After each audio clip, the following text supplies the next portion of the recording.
Hi, I'm Sarah, Hi, I'm Keeley. and you're listening to Flowers and Folklore. If you love flowers and folklore and odd floral facts, then you're in the right place. Today's episode is a garden gossip edition, so you're going to hear me and Keeley chat about things we've been working with, things that are inspiring us. Keeley's going to kick off the episode by telling us what flowers she's been working with recently. So, last episode, I spoke about a secret project that I was working on that was inspiring me and was taking up all my daydreams.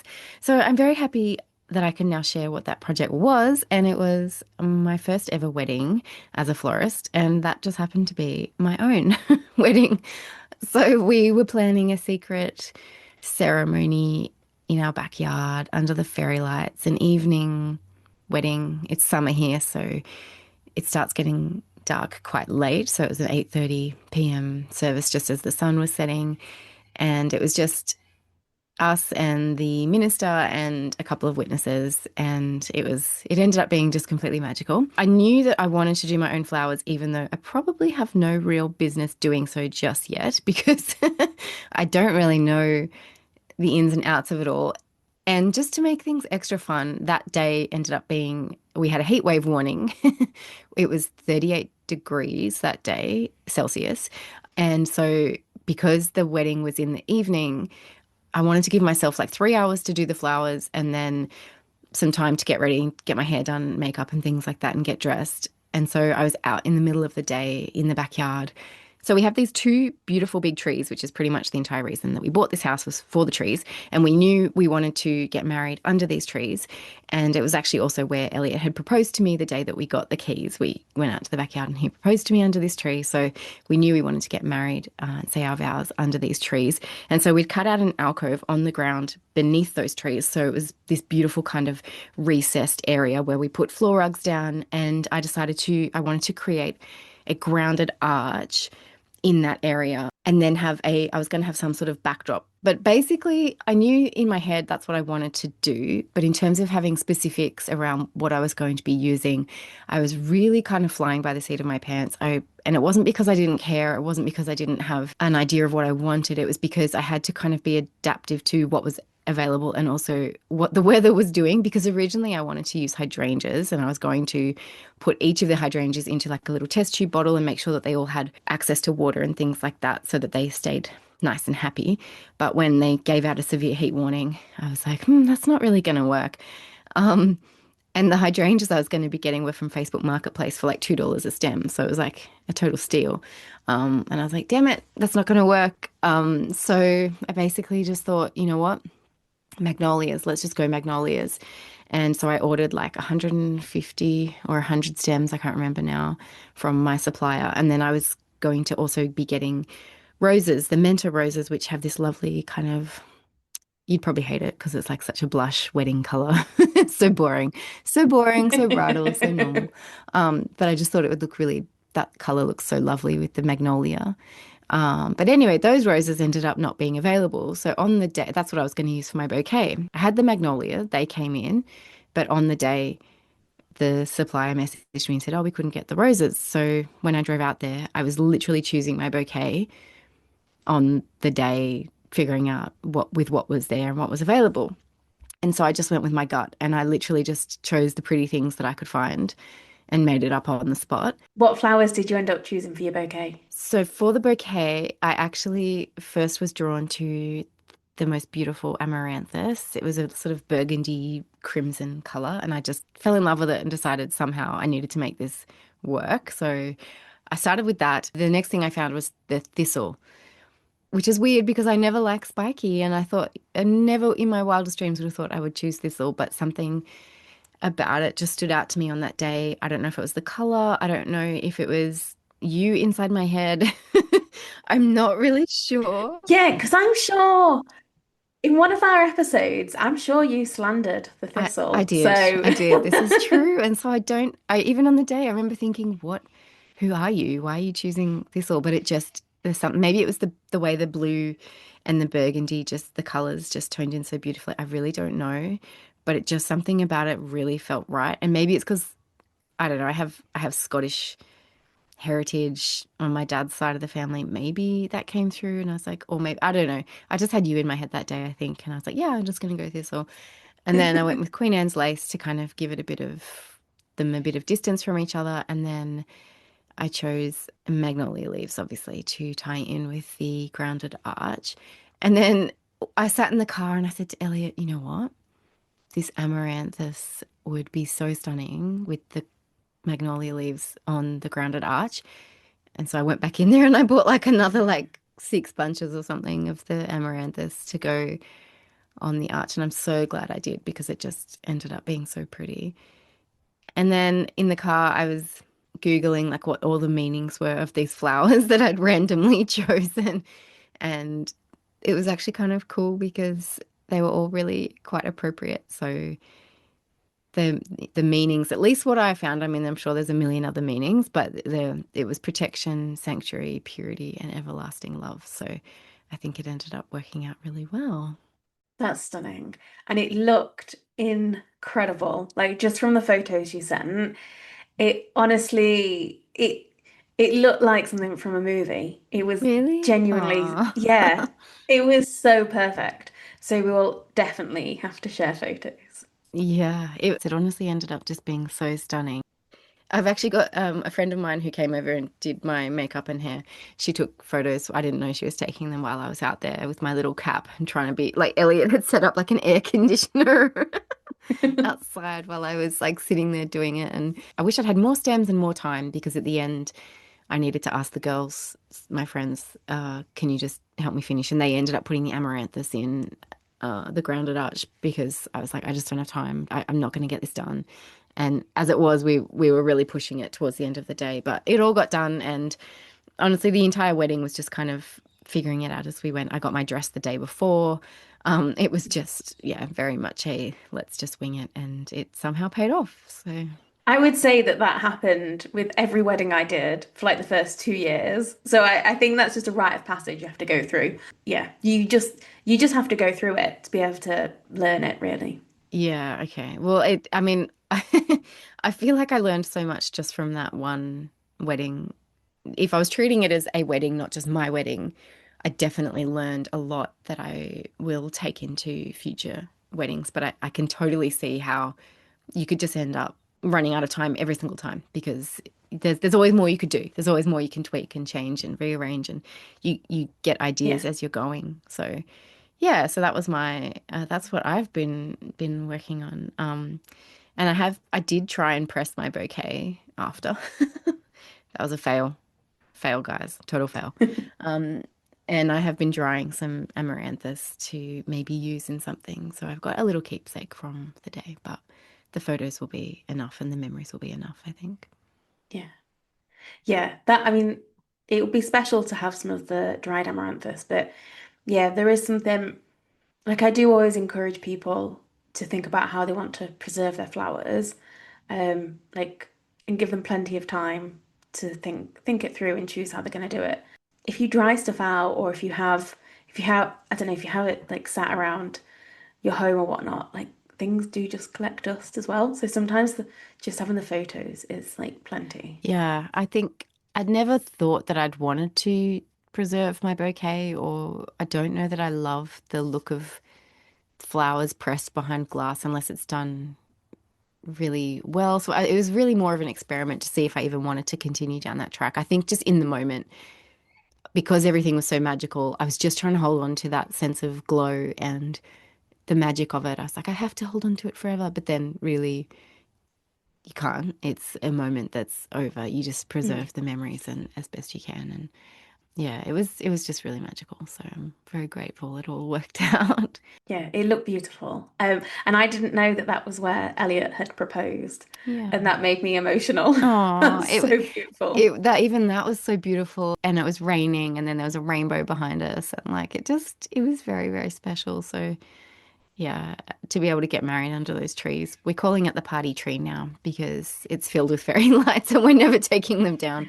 And I think we'll always be able to host beautiful outdoor gatherings under there. So it's where we got married and became husband and wife. So it's always going to be really special right there. What type of trees are they? One is a China berry and the other one is a Chinese elm. Ooh. Oh, very nice. Yeah. But that's me. What about you? What have you been working on? So mostly nothing. I have had I was going to say it's quiet, but it hasn't been quiet. It's been quiet in terms of not having many flowers in the studio. January is normally just the month of admin, and I am feeling really lucky this year that I've had a good amount of inquiries for weddings, not just for this year, but quite a few for next year. And I've even had a couple for 2028, which just Wow. yeah, like it's nice. It just feels really nice. I'm feeling really lucky. But yeah, it has been a lot of time spent at my desk. I really enjoy winter. Like I love it when it's cold. I love it when it's dark. We've got lots of fairy lights in the house. I must get through like £200 worth of candles, like just during the winter. Like I just always love having a candle on. And I also like being outside in winter. I like how bleak it is and how stark, and it's just you get to see like the skeletons of the trees that are not normally covered in leaves, and I just feel like there's lots of lovely shapes to look at, and I am not a fan of the heat, and so like a winter sun is just it's just my dream. So in terms of flowers, not that much. I have had one really colourful funeral, and it was just such a special selection of flowers that I used. And it was someone that I knew. And so she was just like, I really trust you doing the flowers. And she was just like, I just want colour, like clashing, bold colour. I went for Icelandic poppies in really gorgeous oranges. They're just so vibrant and wiggly and full of life. And I just feel like that is so fitting for a funeral to have just lots of colour and lots of like expression. And then I paired it with some pink spray roses and then some ranunculus, which are just ranunculus kind of get Stunning. yeah, they get you through the winter. And then we paired it with just some winter foliages. And I even got some ilex berries as well, just for a pop of colour, and then some gorgeous skimmia as well. And so the person who had ordered the piece was a gardener herself, and so it felt quite nice to try and kind of honour her hobbies as well. Mm, Yeah, so it was just like funeral work is it's definitely more emotional when you're doing it compared to weddings, mm. but I just find it really rewarding and just knowing that they can bring a bit of comfort.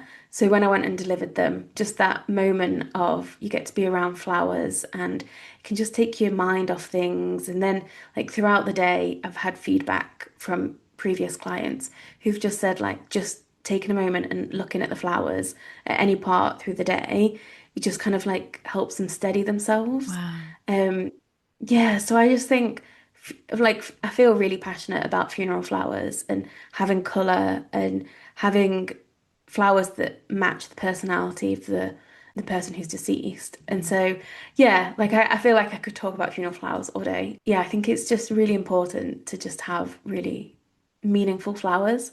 So yeah, that was really special, and I think it will stay with me for a while. mm, Like I mean I tend to remember most of the weddings and things that I do, but I feel like I really easily remember all the funerals that I've done because mm, there's just a real importance to them. mm. So yeah, I think that's the only fresh flowers we've had in the studio, like in my flat. I did get one tiny little bunch of daffodils with the food shop last week. Nice. But yeah, that's about it. That's about all the flowers I've had. Yeah, since wreath making, to be Wow. honest. I mean, that was just foliage as well. So yeah, the studio is, I mean, I know it doesn't look it, but this is the tidiest it has been in a long time. Oh, and I also got some blue mascari, which are, I would say, one of my favorite flowers. I've not They heard of just, do you, them. Are they? so they are also known as grape hyacinth. Oh, They, yeah. Pretty, pretty. yeah. Yeah. So they smell really nice. Just they just smell like spring. They can be quite strong, but I like a strong flower. Yeah, and they're always quite short. They're usually about 30 centimeters, sometimes a bit smaller. So they're almost there just as like little hidden pops of colour. Oh, so Yeah, pretty. I love working with them. That's They're gorgeous. really Stunning nice. color as well, like really pretty. Yeah, Wow, I love that. yeah. And I've always really loved your approach to funerals since I've been introduced to your work. I know that it's something close to your heart and something that it's not just another part of your work, it's something that you're passionate about. And I really, really love your approach to that. And I think it takes a sort of special heart to be able to do that kind of work. I know that for me, I've already decided I'm not, as a florist, I won't do funerals. I just don't think it's something I could do, which sort of sounds a little bit selfish, I suppose, but Mm. I don't have the constitution to Yeah. deal with that. And so I think it really does take bravery. And I love that we've got people like you in the world that can face that and go, not only am I going to face that, but I'm going to do my best to bring some beauty into this. I think that's really, really special. And yeah, thank you for doing that because it's important. That's so kind of you to say. Thank you. And do you know what? There's two things that I kind of drum it up to is that I started working in a flower shop when I was 14 and I just got thrown in at the deep end.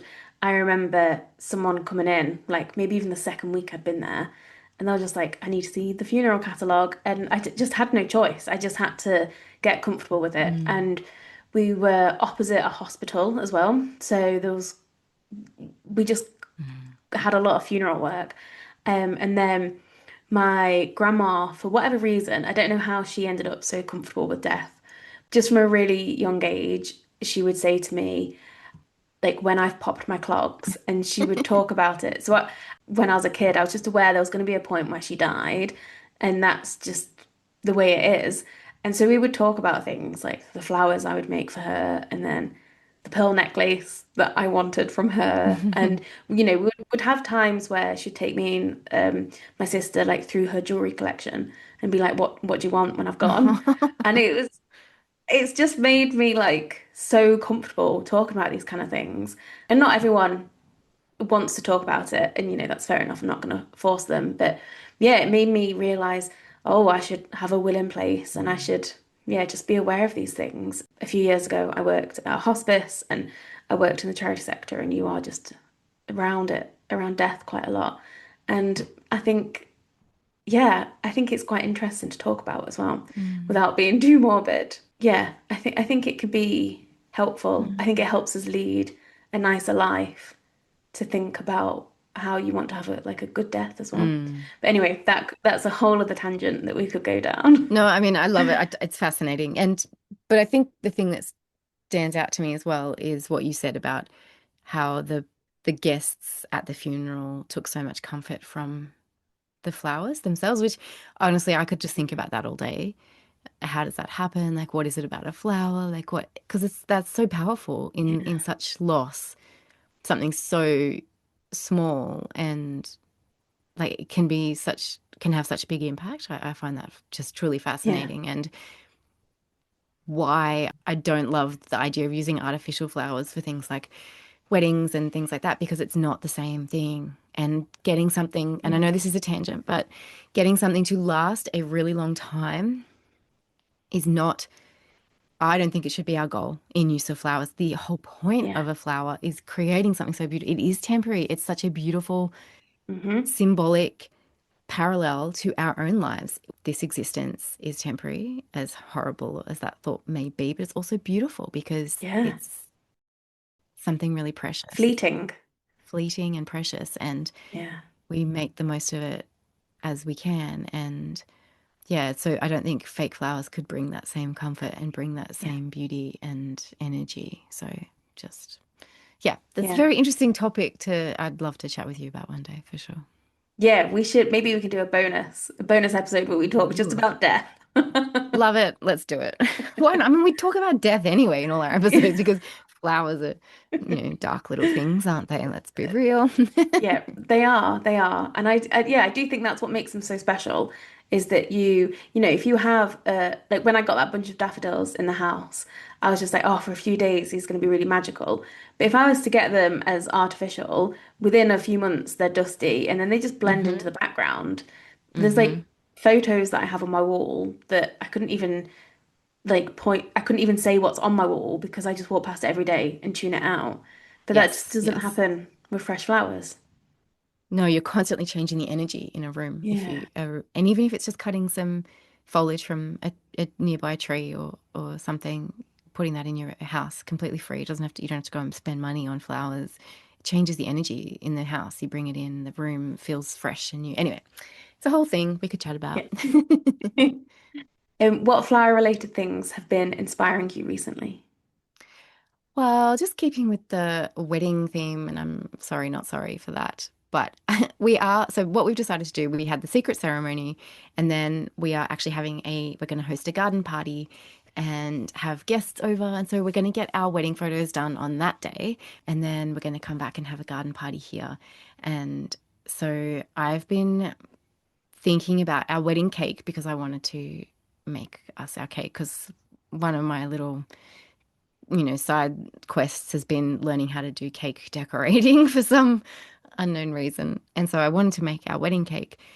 And so I've been looking at how to actually create really beautiful 3D flowers and like what might be possible with, sculpting the petals and putting them together. And it might end up being a complete fail. And I may not end up doing that at all. But at the moment, I'm playing around with what might be possible and what direction I want to go. So that's been inspiring me. That's amazing. That sounds so cool. And as you were talking, it made me think, I'm sure you wrote a Substack post ages ago about icing a cake, and that stayed with me. And I think even if it ends up not looking amazing, a homemade wedding cake is just so meaningful that I think, Mm. yeah, you should just do it, even if I mean, it's going to look good because everything you do looks good. But yeah, you Thank you. absolutely should do it. That's so exciting. But the last little thing I just wanted to say that I have been inspired by was this most stunning. I just stumbled across her and she's actually amazing. She's on Substack and Instagram and just such a beautiful, heartfelt creative. I'm really excited to dive into more of her work. Her name is Meg Fatherly and her Substack is In Progress from Meg Fatherly. And she just posted this little note on Substack about how she'd given herself 20 minutes to use some scraps of tin and she made a beautiful snowdrop sort of 2D sculpture, it's just absolutely stunning. And I just thought, far out. Wow, like that's what you can do in 20 minutes if you just give yourself permission to play and no pressure, no strings attached. I'm just gonna take 20 minutes and you make a stunning little sculpture. So shout out to Meg. Thank you for being such an inspiring creative. I think your work is just beautiful. It's so beautiful. I want to buy it. Like, I know that, Right? yeah, I know it was just her just having a play. I would buy it. It is so beautiful. It makes me want to try, but I'm not patient. I would not be able to make anything as beautiful, and I would get really frustrated. But working with tin, that does sound quite I fun. think she does create beautiful artwork that she then sells, and some of them are little written quotes, and others are more sculptural images. But yeah, we'll definitely link out to her work because it's really, really stunning. And I definitely would like to get a piece of her work in my home. I think it'd be a really nice Yeah, little do reminder. it. Mm. But yes, what have you been inspired by lately in the world of flowers?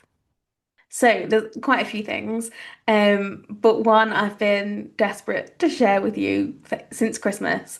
And maybe I'm wondering now if I have actually mentioned it to you, but I'm going to tell you all about it now anyway. My best friend, Kendall, is over in Northern Ireland and she is an excellent gift giver. And she got me a copy of The Secret Garden, but it's like an interactive What? illustrated copy. So it's beautiful. It's thick. Like Oh can wow. you see Yeah, that? yeah. It's a It's Bible. massive. I just hit mute with the book. Oh. So thick, so beautiful. But every single page has gorgeous little illustrations. So, Keeley, I'm going to show you the first page. Can you see? Oh, it's the robin. It's the Oh. robin. One of the chapters, it has little bluebells around the numbers. One of the chapters has little Mm. dandelions. It's absolutely beautiful. But then the highlight is not is it just like illustrated, it also has these interactive elements. One of the first interactive elements is a two-pager, like a drawing of the town of Thwaite. And then you've got the moors. And on top of this is a map that you fold out, and there's like little pieces of tissue paper that are keeping the map safe. But it folds out, and it's so beautiful, and it's got an illustration on both sides. But you fold out, and it is the garden.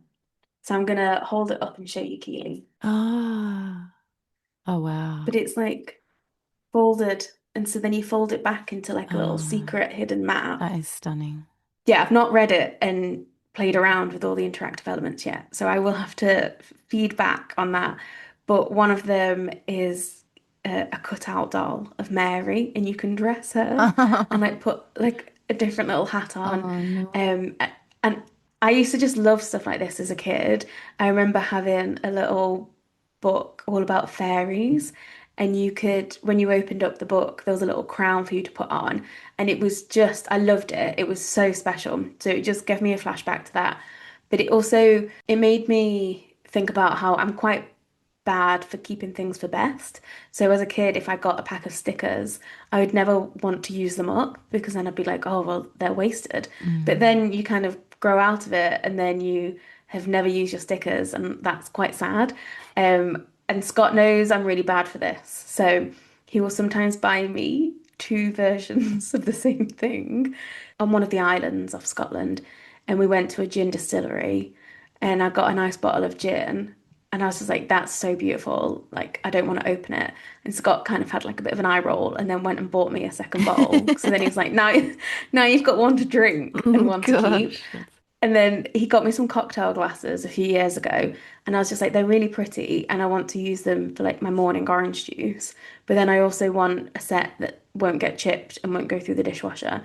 And so he got me two sets of two. So I've now got some that are ruined by the dishwasher, and then some that are hand wash only that stay in the cupboard. So yeah, with that context, I I think I think I am going to go through and cut all the bits out in the secret garden and play around and actually use it the way that it's intended to, because that's going to give me the most enjoyment, really. Absolutely. So does it have plants in there that you can like pop out and move around as well, or is it just Mary? I bet there is. Because growing up, we had this book and I loved it. And I used to sit at the end of the hallway at the bookcase and play with this book. And you could pop out the flowers and design your own gardens. And I have not been able to find it since. And I've like looked, I have Google search, I have everywhere, cannot find it, and no one can remember what it was. I'm like, I know I didn't make it up, but it was the best fun. So is that what this book does? Because if it does, I'm getting it. Do you know what? I'll have a look for you. Um, I mean, it's quite big, so it might take me a while, but I've just found one of the pages has a sundial and it shows you the life cycle of a rose. Oh, Oh, that's so beautiful. Right, I will set it as homework for me.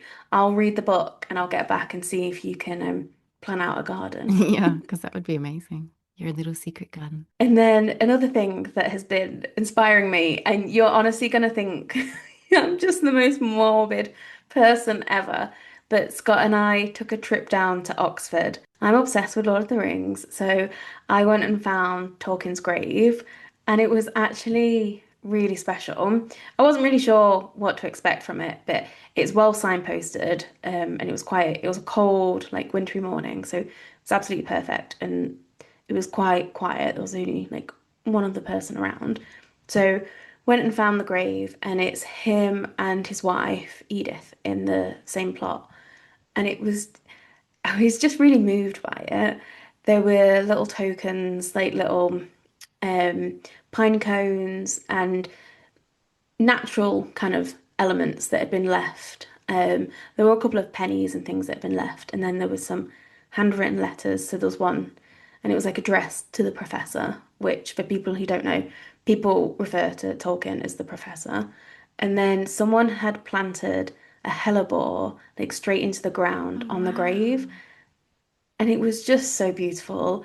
And I took a picture of it. It'd been a bit wind battered, like it wasn't the prettiest looking hellebore, but there's just something really special about plants on graves, and I Mm. think the kind of just feels a bit more eternal. And then I'm not going to rant about this, but there was a few people who'd left flowers, which is a lovely thing to do. but they were still wrapped in plastic, and it felt quite jarring, especially when other people had left like paper or pine cones or leaves and things that would disintegrate over time. And so it just felt a little bit jarring. And I think, really nice to leave flowers, but you could buy them that where they're not wrapped in plastic, and that just feels a little bit more mindful. But yeah, just seeing there was just something about there was a little bit of wind and it was catching the hellebores, and it was just a moment, and I honestly found myself getting a bit choked up, and it was just yeah, it was kind of lovely and to just experience, I don't know, just being there and like the solitude and just knowing how many other people had been moved by Tolkien and his work. Yeah, it just felt really special. And I like the idea of planting flowers or trees like in someone's memory. That Yeah, feels really stunning. special. Yeah, absolutely. Yeah. I love that. How amazing to have created work that's had such an impact that it lives on after you. Yeah, absolutely. And the fact that people still like take meaning from it and take so much comfort from it as well. Like I remember during lockdown, I reread the books quite often, but I rewatched the films and reread the books during lockdown, and I just remember like just the themes of like how can we recover from such darkness, Mm, but like light always prevails. mm. It just really lifted my spirits, and yeah, I completely agree that I can't think of anything like a higher honor Mm. than having your work kind of live Yeah, beyond your life. yeah, I think that's what makes me want to write a book. Like the idea of that it just feels quite um yeah, quite everlasting. yeah. And then I was over in Edinburgh, I think it was last week, to meet with a couple who are getting married later in the year.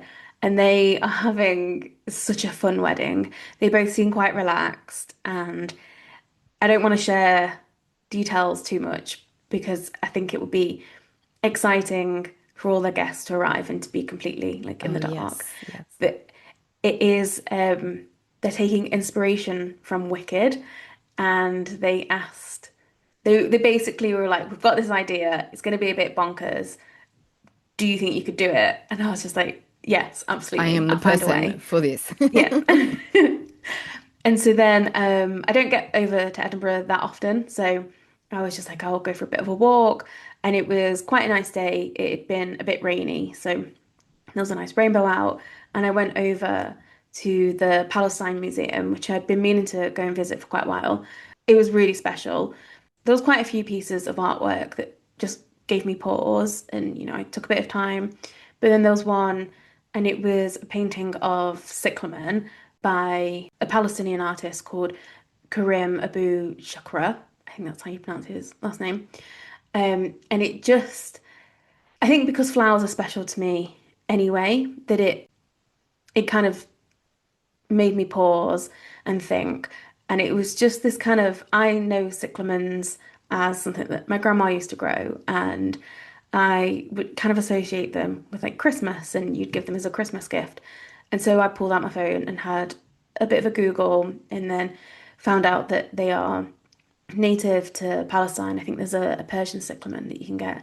And it just made me think of like the connection between home and nature, and how I don't know, this sense of like rootedness and belonging that comes through flowers. And it's just, I don't know, it